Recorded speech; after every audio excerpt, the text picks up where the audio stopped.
मैं जमनालाल जैन हपावत, संस्थापक अध्यक्ष श्री दिगंबर जैन ग्लोबल महासभा। हम आज बाबूजी श्री जम्बू कुमार जी से मिलने आए और जो भारतवर्ती तीर्थ कमेटी है उसके जो चुनाव होने वाले हैं उसके प्रत्याशी हमारे बाबूजी ने घोषणा की है। इनकी तीव्र भावना है कि ये तीर्थों को विकास और उसे संरक्षण में अपना योगदान देना चाहते हैं। इन्होंने एक भावना भाई है कि पूरे देश में जहाँ जहाँ तीर्थ हैं या बहुत से ऐसे मैटर हैं, इनके दिली की इच्छा है कि मैं कार्य करूं और तीर्थों को विकास करूं। समाज में बहुत से तीर्थों पे बहुत सी स्थितियाँ ऐसी हैं, आज झगड़े चल रहे हैं। इनकी मनोभावना भावना है कि समाज को एक सूत्र में बांधकर उन सभी मसलों को हल करूं और इतना अच्छा तीर्थ क्षेत्र कमेटी का काम संचालन करें, इनकी भावना है। और हम चाहते हैं कि बाबूजी इस पद पे खड़े हों तो पूरी जैन समाज, पूरे देश के लोग इनका समर्थन करेंगे। और आज बहुत से ऐसी स्थितियां हैं जहां हम लोग नहीं कर पा रहे हैं, चाहे शिखर जी का मुद्दा है या अन्य मुद्दे हैं, वो हम नहीं कर पा रहे हैं कि बाबूजी के नेतृत्व में ये काम बहुत अच्छा होगा। हम मंगल भावना करते हैं कि ये तीर्थ क्षेत्र कमेटी का अध्यक्ष बने। ये प्रत्याशी बनने के लिए उन्होंने स्वयं घोषणा कर दी है। पिछली बार जब ये आए थे नमोकार तीर्थ पे, देवनाथ जी महाराज के दीक्षा दिवस पे आपने वहाँ घोषणा की। अभी अयोध्या में माता जी ने घोषणा की। उनकी भावना है कि लोगों को जोड़ के अच्छा काम करना है। तो हम चाहते हैं कि आप सब जो हैं समाज के लोग इन्हें सपोर्ट करें। जय जिनेन्द्र। मैं श्री जम्बू प्रसाद जैन जी से ही जानना चाहूँगी कि आखिर क्या सोचकर आपने ये कदम उठाने की ठानी मन में। समाज में बहुत से लोग हैं, बहुत से प्रतिनिधित्व हुए हैं आज भी, लेकिन क्या कमी लगी आपको आज तक कि आपको लगा कि मुझे ही आगे बढ़ना होगा? सभी को जय जिनेन्द्र। मेरी भावना सिर्फ यह है कि धर्म की प्रभावना करने के लिए हमारे जितने भी पंथ हैं वो एक मंच पर आएँ और जो भी हमारे अपने मसले सुलझे अनसुलझे हैं उनको एक मंच पर बैठ के जब सौहार्द भाव से उनको निपटाने के। चूँकि आजकल जो है इन पर कोई भी चिंतन नहीं किया जा रहा, सिर्फ अपने पद की इच्छा को लेकर ही काम कर रहे हैं। समाज के लिए मैं समझता हूँ, मेरी अपनी सोच है, हो सके उससे भी ज़्यादा अच्छा काम कर रहे हों, परंतु मेरी निगाह में कोई ऐसा कार्य नहीं किया जा रहा जिससे कि समाज को उसका कोई फ़ायदा मिले। और अब जो उसकी इसी भावना से कि जो समाज एक पंथ पर हो, पंथवाद ख़त्म हो और जो हमारा समाज का काम है संस्थाओं को चलाने का वो समाज चलाए। और मैं विनती करता हूँ अपने साधु समाज से भी, अपने मुनि महाराज आचार्यों से भी, उनका जो अपना कार्य है वो उस कार्य को संपन्न करते रहें और जय समाज का जो काम है वो संपन्न करते रहें और जय किसी तरह का एक दूसरे का हस्तक्षेप ना हो। तो मैं इसी भावना से मैं इसके लिए तैयार हूँ और मैं अपनी पूरी कोशिश करूँगा जो भी मेरे से बन पाएगा इस समाज को जोड़ने में। मैं अपने को भाग्यशाली समझूँगा और आप जो है सहयोग करेंगे तो सभी काम ठीक होते चले जाएंगे। धन्यवाद। तो अब हम सुरेश जी से जानना चाहेंगे कि आपको क्या लगता है कि समाज किस प्रकार से सहयोग कर सकता है? जम्बू प्रसाद जी ने पहल की है, लेकिन हम सभी को एक बड़ा काफिला तैयार करना होगा। तब वो काफिला किस प्रकार से तैयार हो सकता है? किस किस तरह से हम समाज से अपील कर सकते हैं? मैं सुरेश जैन, भारत जन महामंडल का उपाध्यक्ष और ग्लोबल महासभा का महामंत्री, श्री अड़िंदा पार्श्वनाथ तीर्थ क्षेत्र जो राजस्थान उदयपुर के पास में है उसका मैं अध्यक्ष हूँ। और ऐसी मैं मुंबई के अंदर जैसे नॉन फ्रेश मेटल एसोसिएशन है हमारा मेटल मार्केट का, उसका मैं अध्यक्ष हूँ। बहुत संस्था से मैं जुड़ा हुआ हूँ और मैं पूरा विश्वास दिलाता हूँ कि सभी के पास मैं वहाँ पे निवेदन करूँगा और मुझे पूरा विश्वास है कि बाबूजी आपकी जीत अवश्य होगी। जम्बू कुमार जी को जो कदम उठाया है वो बहुत ही एक बड़ा कदम है और पूरा जैन समाज आपके साथ है।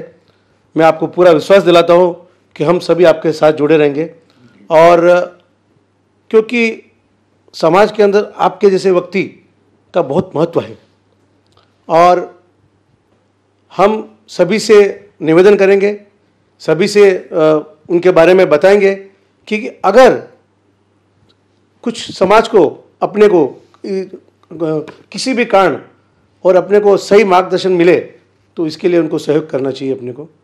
मैं संजय पन्नालाल पापड़ीवाल औरंगाबाद महाराष्ट्र से हूँ। मैं दिगंबर जैन ग्लोबल महासभा का राष्ट्रीय तीर्थ क्षेत्र संरक्षण संवर्धन का मंत्री हूँ। मैं भगवान ऋषभदेव 108 फुट विशालकाय दिगंबर जैन मूर्ति मांगी तुंगी का महामंत्री हूँ। मैं भारतवर्षीय दिगंबर जैन तीर्थ क्षेत्र कमेटी महाराष्ट्र अंचल का अध्यक्ष रह चुका हूँ। मैं 20 पंथी कोठी सम्मेद शिखर जी, आचार्य शांति सागर धाम, श्री ज्ञान तीर्थ शिरडी और सिद्ध क्षेत्र गजपंथ का उपाध्यक्ष हूँ। कई संस्था से मेरा संबंध रहा है। तीर्थ क्षेत्र कमेटी में जो हमारे आदरणीय जम्बू प्रसाद जी जैन गाजियाबाद उत्तर प्रदेश, इन्होंने जो पहल की है, मेरे से चर्चा की है, उनका हमने सुना है और उनके प्रामाणिक भाव है कि मैं तीर्थ क्षेत्रों को संरक्षण करूं, संवर्धन करूं, समाज को एक करूं, साधु संतों को एक करूं, पंथवाद को खत्म करूं और बगैर पंथवाद के तीर्थ क्षेत्रों को संभालने का काम करूं। ये जो हमारे कई केसेस चल रहे हैं, सम्मेद शिखर जी हो, गिरनार जी हो, केसरिया जी हो और श्रीपुर हो, श्रीपुर का फैसला जो सुप्रीम कोर्ट ने दिया, उसके बाद भी हमारे वहाँ सुप्रीम कोर्ट के फैसले के अनुसार काम नहीं हो रहा है। हमारे तीर्थ क्षेत्र कमेटी मुझे लगता है वहाँ कम गिर रही है और हम इतने साल से उस केस में लड़ रहे हैं, कई करोड़ों रुपए हमने खर्च कर दिए, उसके पश्चात भी आज जो कोर्ट ने सुप्रीम कोर्ट ने निर्णय दिया था उसकी अमल बजावनी वहाँ व्यवस्थित नहीं हो रही है, कायदे अनुसार नहीं हो रही है। उसके लिए 15,000 लोगों ने, 20,000 लोगों ने श्रीपुर में मोर्चा निकाला। श्रीपुर में अंतरिक्ष पार्श्वनाथ थे, हमारा देश का एक बहुत बड़ा अतिशय क्षेत्र है और उसको देखने के लिए उसके मोर्चा में हमारे तरफ से तीर्थ क्षेत्र कमेटी का कोई शामिल न हो, ये एक हमारे लिए बहुत खेद की बात है। जम्बू प्रसाद जी ने बात करने के बाद मुझे समझ में आया कि इनको अति प्रेम है तीर्थ क्षेत्र के प्रति, साधुओं के प्रति प्रेम है, धार्मिक भावना है, दान देने की दानत है, बहुत बड़ा दिल है। और इस व्यक्ति के हाथ में अगर हमारे समाज की भागदौड़ आई तो तीर्थ क्षेत्र कमेटी कोर्स कचहरी छोड़कर संरक्षण संवर्धन में के देश का ऐसा विकास करेगी, हमारे धर्म का ऐसा पताका फहराएगी, शायद इसके पहले ऐसा कार्य नहीं हुआ मैंने देखा है। क्योंकि तीर्थ क्षेत्र कमेटी के महाराष्ट्र अंचल के अध्यक्ष पद पर मेरे पिताजी 27 साल रहे हैं। 27 साल में तीर्थ क्षेत्र का कार्य मेरे घर से मेरे सामने क्या चलता था देखा। मैंने खुद तीर्थ क्षेत्र कमेटी का कार्य महाराष्ट्र में 2.5 साल किया। मेरे को 2 साल कोरोना के मिले, पर जो 6 महीने मिले उसमें मैंने कम से कम 25-30 तीर्थ क्षेत्रों पर जाकर संरक्षण किया, संवर्धन किया, अवलोकन किया, वहाँ के समाज की पीड़ाएं समझी, तीर्थ क्षेत्र के कार्य समझे। उसके सब रिपोर्ट हमने तीर्थ क्षेत्र कमेटी को दिए, मगर कुछ कारणवश उसके आगे पूरे काम नहीं हो सके। हम किसी को नाम न रखते हुए, किसी को कुछ ना कहते हुए एक ऐसे सक्षम व्यक्ति के हाथ में कार्यभार दे तीर्थ क्षेत्र कमेटी का कि जिसकी पहचान सिर्फ कोर्ट कचहरी लड़ना नहीं है। तीर्थ क्षेत्र हमारी 118 साल 119 साल पुरानी ये संस्था है और ये भारत देश की एक बहुत बड़ी संस्था है। आदरणीय जम्बू प्रसाद जी जैन ने भगवान ऋषभदेव 108 फुट मूर्ति का प्रथम क्लेश किया है। वो आज हमारे देश के प्रथम श्रावक है, ऐसा मैं मानता हूं। क्योंकि भगवान बाहुबली के बाद भगवान आदिनाथ उनके पिताजी का अभिषेक करने का, प्रथम महामस्तभिषेक करने का सौभाग्य उन्होंने प्राप्त किया है। मैंने उनको अयोध्या में अभी देखा, उसके पूर्व देखा।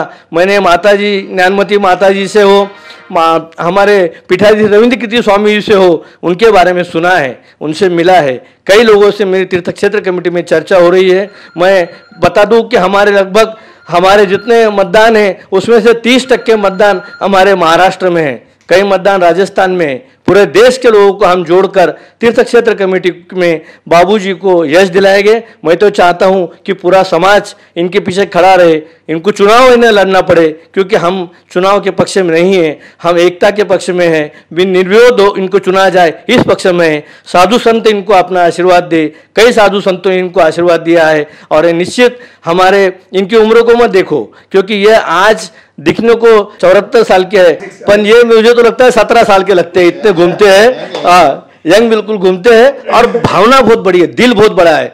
आदमी को उम्र से नहीं है, उसकी भावना क्या इससे लेना है। और इनका हाथ से निश्चित हमारे जैन धर्म का तीर्थ क्षेत्र का उद्धार होगा, संरक्षण होगा, ऐसा मुझे लगता है। एक नई दिशा तीर्थ क्षेत्र कमेटी को कई सालों के बाद मिलेगी, ऐसा मुझे लगता है। और मैं उनके लिए बहुत बहुत हार्दिक शुभकामनाएं, बधाई देता हूँ। हम सब उनके साथ जुड़े हैं, देश उनके साथ जुड़े, यही भावना रखता हूँ। जय जिनेंद्र।